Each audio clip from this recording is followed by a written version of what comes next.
In Buddhism, when we talk about non-violence, non-violence is not just absence of violence, but active practice of compassion. There is this famous teaching by Buddha himself, where the Buddha says, if you have one practice in the palm of your hand, you have all the practices in the palm of your hand. And what is that practice? It is compassion. So from there we can easily deduce that, as I already mentioned, that non-violence is not just absence of violence. It is active practice of compassion. It is important to note this point carefully, because sometimes people misunderstand the meaning of non-violence, where they tend to think non-violence is just passivism, non-action. But non-violence is a very powerful, dynamic force which is based on the practice of compassion. Compassion is a mind which thinks about removing the sufferings of sentient beings. The emotion of compassion is so overwhelming and strong that once you have developed that high standard of compassion, there is no other way but to get up, go and actually extend the helping hand to others. So it's a very dynamic force. It is important to understand this. And on a larger scale, the need to practice non-violence should be understood in the perspective of everything being interlinked and interdependent. Since you are dependent and interconnected to every other parts of the universe, environment and sentient beings, it is nothing but common sense that you cannot harm those like your environment and the people on which you are dependent.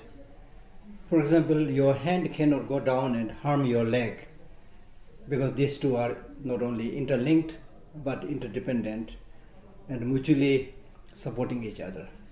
So therefore, if the leg gets hurt, then the hand has to go down, massage or put some anointment and look after the health of the leg. So similarly, the rest of the sentient beings or human beings or the environment or the planet on which we live, we are very, very heavily, directly or indirectly dependent on them. So it is from this understanding that even if you think in terms of your own personal well-being, you cannot afford to harm others. So therefore, as I said, not only not harming others, but it is active practice of helping others. As His Holiness the Dalai Lama extends this point by saying that if you can help others as much as you can. If you cannot help, at least refrain from harming them. So that basically summarizes the meaning of practice of non-violence. And of course, if you want to develop a more deeper understanding of the meaning of non-violence and its practice as is taught in Buddhism, then you can follow the life of Buddha himself, read his story, and also read many of his teachings. And especially if you read this book by Shantideva, Boddhisatva Way of Life, especially chapter 6, which is practice of patience. Now in our human world, if you don't have the practice of patience, you are not going to get anything. Even in the case of a farmer, the farmer has to withstand the scorching sun and the pouring rain and so forth. And if the farmer says, oh, the sun is too hot and the rain is too strong, I can't do this work, then you will never be able to gather any crop. So it's important to have the practice of patience even in the ordinary level. And this is more true in the larger perspective of human relationships. And here it is important to understand the fact, why do we develop anger and hatred, which is the embodiment of practice of violence. We develop these negative emotions like anger and hatred, so forth, because we forget the importance of practice of patience, right? And therefore Shantideva in his 6th chapter, Bodhisattva Way of Life, he says that if you want to destroy anger, then starve the anger. Don't feed anger. And what is the food for anger? Just as for your body, if you don't give any food, you will die of starvation.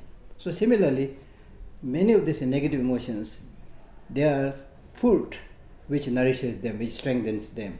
So in the case of anger, the food for anger is unhappiness of mind. So therefore, one very important practice of practice of patience and thereby practice of nonviolence is don't feed the negative emotions, including anger, right? And therefore, in a way, Shantideva summarizes his teaching by saying that in our worldly life, if you face very difficult situation, then you should see whether it can be solved or not. If it can be solved, no need to worry. If it cannot be solved, there is no use worrying.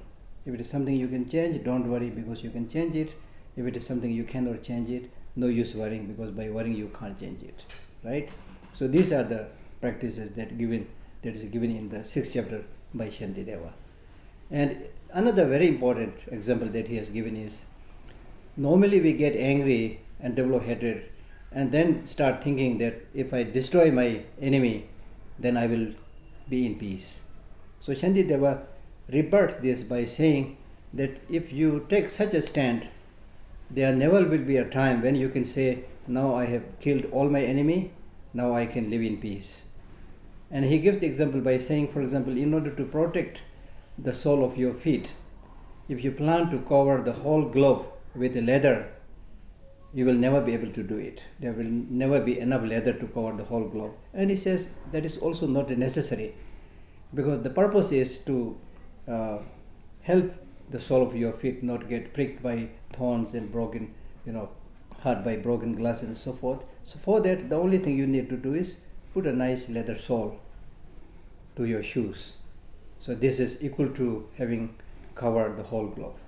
So there are so many other wonderful teachings there. So if you are interested, read more of those things. And then also not only just read books, use your own life's experience.